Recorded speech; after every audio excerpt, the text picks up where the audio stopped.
निर्माण कंपनी त्रिवेणी कंस्ट्रक्शन में कार्यरत जामताड़ा निवासी बलराम महतो की उड़ीसा में मौत के बाद जेबीकेएसएस ने मुआवजे को लेकर शंकरडी में धरना प्रदर्शन किया, क्योंकि गोविंदपुर साहिबगंज मार्ग का चौड़ीकरण का कार्य भी त्रिवेणी कंस्ट्रक्शन कंपनी ही कर रही है। वहीं घटना के बाद शव को लेकर धनबाद जिले के पूर्वी टूंडी थाना क्षेत्र में स्थित त्रिवेणी कंस्ट्रक्शन के समीप मुआवजे को लेकर जेबीकेएसएस के कार्यकर्ताओं ने धरना प्रदर्शन किया। घंटों बैठक के बाद मामले का विमोचन पूर्वी टूंडी थाना परिसर में त्रिवेणी कंस्ट्रक्शन के अधिकारी, मृतक के परिजन, जेबीकेएसएस के कार्यकर्ताओं एवं थाना प्रभारी मदन चौधरी के साथ बैठक में मृतक के परिजनों को 12 लाख रुपए की राशि में तय हुआ और शव को लेकर अपने पैतृक गांव की ओर दाह संस्कार के लिए भेज दिया गया।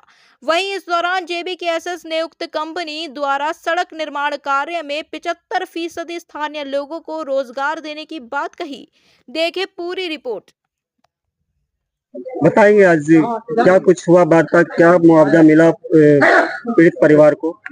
देखिए, बड़ी दुख की बात है कि सारठ विधानसभा निवासी हमारे बलराम महतो जी जो त्रिवेणी कंपनी में कार्यरत थे, कार्यरत के दौरान उनका जो है कि देहांत हो जाता है और मजबूरन, और ये मजबूरन क्या बोले, ये कंपनी का जिस प्रकार हमारे जो है कि 1 लाख जी ने बोला कि सभी कंपनी का ये मैनिफेस्टो में होना चाहिए, उन लोग का एक नियम होना चाहिए कि कहीं भी अगर हम लोग काम कर रहे हैं कार्यरत के दौरान किसी भी कर्मी का जो है इस प्रकार का दुर्घटना होता है तो उसका एक जो उचित मुआवजा मिलना चाहिए, नियोजन मिलना चाहिए। ये हम लोग को लड़ना पड़ता है और ये बड़ी दुख की बात है कि जेबीकेएसएस को हर मुद्दा में जेबीकेएसएस को ही आना पड़ता है। सबसे बड़ी बात है कि 46% भारत को झारखंड खनिज संपदा प्रदान करती है। बिल्कुल। यहाँ के ही नौजवान बेरोजगार बैठे हो, इस पर क्या कहना चाहेंगे? बेरोजगार बैठा हुआ है और आप देखिए कि ये झारखंड का निवासी है, सारठ का निवासी है और यहाँ से लड़का को पलायन होना पड़ रहा है उड़ीसा। कितना दुख की बात है। आपने बताया कि जो है कि सारा खनिज हम लोग का झारखंड में, खनिज रहने के बावजूद भी हम लोग को बाहर जाना पड़ता है पलायन होने के। ये कितना दुख की बात है। झारखंड सरकार हमारे बोला जाता है कि खतियानी जो है कि हेमंत सोरेन हम लोग का खतियानी है, खतियानी सरकार है, सब कुछ है, लेकिन इसके बावजूद भी आखिर खतियानी को क्यों बाहर जाना पड़ रहा है? कहीं ना कहीं बाहरी तंत्र जो है कि हम लोग के ऊपर शासन कर रही है।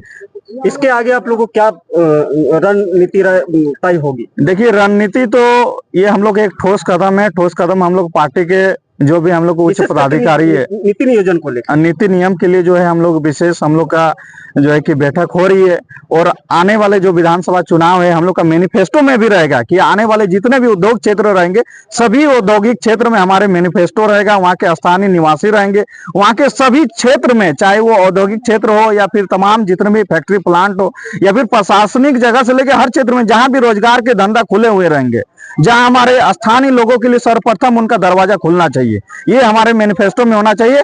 और ये सर्वप्रथम उनको हम लोग चिन्हित करेंगे, यहाँ के जाति, आवासीय, स्थानीय जो भी उनका निवासी है उनका मूल पत्र से हम लोग। अपना परिचय? कुश महतो, युवा मोर्चा केंद्रीय अध्यक्ष। बताएंगे, एक युवक की मौत हो गई है उड़ीसा में जो झारखंड के निवासी है, लेकिन ये झारखंड में उसका अभी विरोध हो रहा है कि क्या पूरा मामला है, जरा बताएंगे? सर्वप्रथम आपके चैनल के माध्यम से आपके सारे व्यूअर्स को आदाब, नमस्कार, जोहार रहेगा। बड़ा ही दुख का बात होता है कि बताइए, जिस राज्य पर हम रहते हैं 40% टैक्स जनरेट करके हम केंद्र सरकार को देते हैं और इसके बावजूद भी हमारे नौजवान भाई सबको, बहन सबको अपना राज्य को छोड़ करके दूसरे राज्य की ओर माइग्रेट करना पड़ता है मात्र 10 और 12 हजार की नौकरी पर।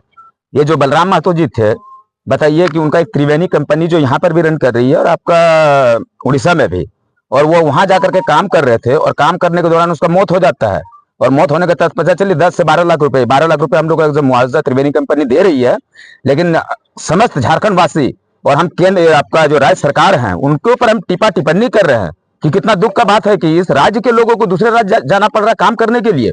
आप तो नियम बना देते हैं या फिर सारे लोग जानते हैं, और कंपनी जब कहीं पर सेटअप होता है तो कहते हैं कि हम यहाँ पर 70% 75% जो लोकेलिटी को नौकरी देंगे, लेकिन नौकरी के नाम पर जमीन को तो बहला फुसला करके सस्ते दामों पर ले लेते हैं। लेकिन जब नौकरियां की बात आती है तब कुछ लोकल दलालों के सहारा लेकर के कंपनी जो है डोमिनेट करती है, लोकल पे राज करती है और नौकरी के नाम पर मात्र 10 से 15% का नौकरी दिया जाता है। अगर हमारी सरकार इस बार झारखंड पे बनता है तो मैं निश्चित तौर पर आपके चैनल के माध्यम से कहता हूं कि जहां पर भी कंपनी सेटअप हुआ है या होने वाला है, सर्वप्रथम हम 75% नौकरी आपको लोकल को देंगे, तभी आपका कंपनी या तभी आपका प्लांट सुचारू ढंग से चलेगा। सबसे पहली बात है कि 12 लाख में जो तय हुआ, क्या उनके परिजन का निर्वहन हो पाएगा इस राशि से?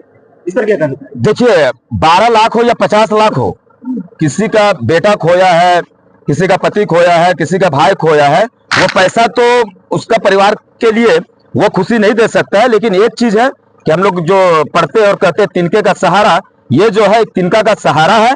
लेकिन हम आपके चैनल के माध्यम से कहते हैं कि झारखंड सरकार को इस पर संज्ञान लेना चाहिए और कंपनी सबको भी संज्ञान लेना चाहिए कि नहीं, जो भी लोकल लोग रहते हैं। अब मुआवजा तो देखिए, एक चीज है कि मुआवजा हम लोग मांगना क्यों पड़ता है? अगर कहीं पर प्लांट सेटअप होता है तो ऑलरेडी आपका मैनिफेस्टो में ये चीज बनना चाहिए कि अगर मेरा प्लांट के अंदर अगर कोई डेथ करते हैं तो इतना लाख का मुआवजा, अगर प्लांट के इर्द गिर्द करते हैं तो फिर इतना मुआवजा, ये सब चीज होना चाहिए। ये पैसा इसका परिवार का दुख को नहीं भर सकता है, लेकिन चलिए कम से कम एक चीज है, इनका एक सहारा छोटा सा बन सकता है। मोहम्मद इखलाक अंसारी, धनबाद लोकसभा पूर्व प्रत्याशी। क्या कुछ मामला? देखिए, हम लोग तो बहुत दुख की बात है कि हम लोग थाना नहीं आना चाहते जेबी केसेस वाले, लेकिन ऐसा ऐसा काम पड़ जाता है कि जेबी केसेस को आना पड़ता है। आज इस त्रिवेणी कंपनी में सारठ विधानसभा के बलराम महतो कार्यरत थे और कार्यरत के समय उड़ीसा में दुर्घटना, सड़क दुर्घटना के कारण इसको डेथ कर गए थे। उसके परिवार द्वारा जेबी केसेस के लड़का लोग को सहयोग मांगे कि हम लोग किया गया था उड़ीसा में इसी कंपनी के एक पार्ट वहाँ भी है जो वहाँ भी कार्य होता है। ये लड़का बलराम महतो यहीं पे काम करते थे। कुछ दिन पहले ही कंपनी के मैनेजर उनको वहाँ साथ में ले गए थे और साथ में ले जाए काम करते दौरान में तो दुर्घटना हो गया। सबसे बड़ी सवाल है कि झारखंड सरकार 75% लोकेलिटी का नियोजन देती है, जितनी भी प्राइवेट कंपनियां, क्या वो आप लोगों को देखने को मिल रहा है? ये तो सबसे बड़ी दुख की बात है। इसमें आप लोग को छिपा नहीं है। झारखंड सरकार जो 75% लोगों को रोजगार दे रहे हैं, वो रोजगार सिर्फ आधार कार्ड के माध्यम से रहता है। लेकिन नियम के आधार पे आवासीय प्रमाण पत्र देखा जाता है कि अगर रियल में वो यहाँ का स्थानीय है कि नहीं है। 75% हम कैसे मान लें किसको रोजगार दे रहे? 75% में यहाँ पर जो भी लोग भाड़े पे भी आते हैं, आधार कार्ड बनाते हैं, वो निवासी बन जाते हैं। लेकिन अगर 75% मायने में लोगों को रोजगार दे रहे हैं तो आवासीय प्रमाण पत्र का मान्य किया जाए कि आपकी आवासीय के आधार से पता चला जाना चाहिए कि आप यहाँ के स्थानीय है कि नहीं। अगर आपके आवासीय है, आवासीय प्रमाण पत्र है, तभी आपको रोजगार दिया जाए 75% में। इसके लिए आप लोग क्या आगे कदम उठाएंगे? इसके लिए पार्टी द्वारा से निर्णय लिया जा रहा है और पार्टी बहुत जल्द, अगर पार्टी सरकार में आए तो पार्टी नियम ही लागू कर देंगे कि जहां भी 75% रोजगार दिया जाएगा वहां पर पहला प्राथमिकता वहां के निवासियों को होगा और उसका जांच पड़ताल आवासीय प्रमाण पत्र से किया जाएगा। अभी जो वार्ता हुई किस प्रारूप में वार्ता हुई और क्या ये परिजन को लाभ मिलेगा? वार्ता हुई, कंपनी में मान गए हैं। अभी फिलहाल कंपनी उनको 12 लाख रुपया और दान संस्कार के लिए पैसा दिया जा रहा है। अपना परिचय? मेरा नाम शक्तिनाथ महतो, जिला अध्यक्ष जेबी केसेस।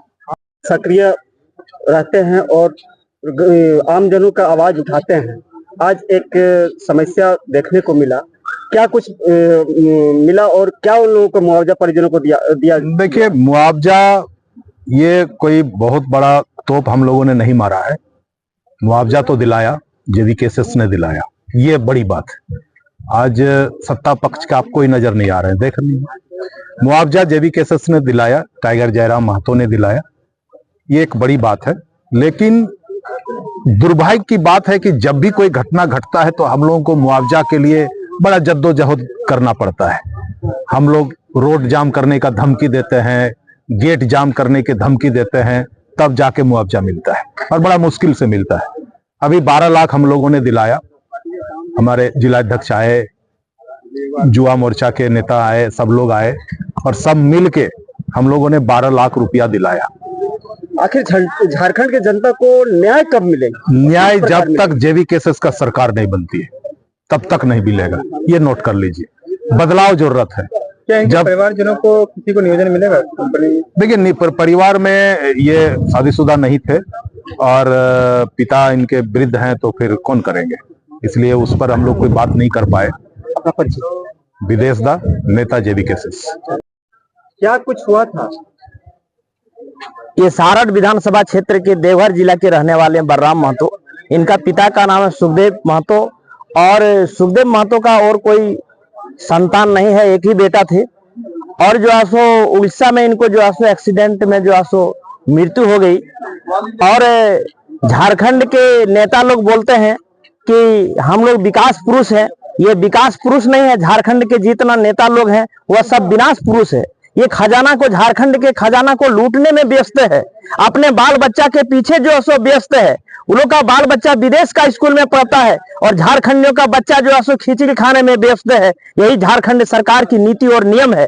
झारखंड सरकार बोल रहे हैं कि 75% जो है सो नियोजन नीति जो है सो हम देंगे, लेकिन झारखंड के लोगों को नियोजन नीति नहीं मिल रहा है। आज जो है सो उड़ीसा, गुजरात, बंबई जो है सो काम करने के लिए जाते हैं और वहां से जो है सो हम लोग को लाश लेकर के लौटना पड़ता है। ये बहुत दुखद समय है, ये बहुत दुख की बात है। इसलिए चाहे विपक्ष का नेता हो चाहे पक्ष का नेता हो, सरकार जो है सो लूटने में लोग दोनों लगे हुए हैं। जब पक्ष और विपक्ष का जो है सो उन लोग का मानदेय, वेतन बढ़ाने का जब समय आता है तो दोनों मिल करके 12 बजे रात में जो है सो फाइल में सिग्नेचर करके अपने वेतन बढ़ाने में जो है सो मस्त रहते हैं और लोगों को जो है सो बुर्बक बनाने का काम करते हैं। इसलिए पूरे झारखंड में, प्रदेश में जो है सो जब तक जेबीकेएसएस की सरकार नहीं बनती है तब तक झारखंडियों को जो है सो हक और अधिकार मिलने वाला नहीं है। क्योंकि झारखंड में 40% खनिज संपदा जो है सो देने का काम करता है सेंट्रल गवर्नमेंट को, लेकिन वह जो है सो झारखंडियों का जो है सो लेने में जो है सो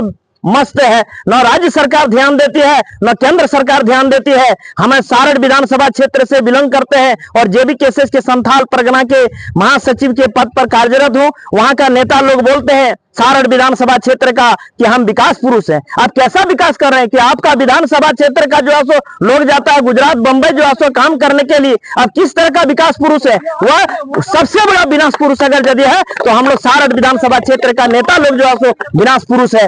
यही मैं कहने के लिए आपका, मैं गणेश मंडल संथाल परगना के जेबीकेएसएस के जेएलकेएमएम के महासचिव, संगठन महासचिव के पद पर कार्यरत हूं।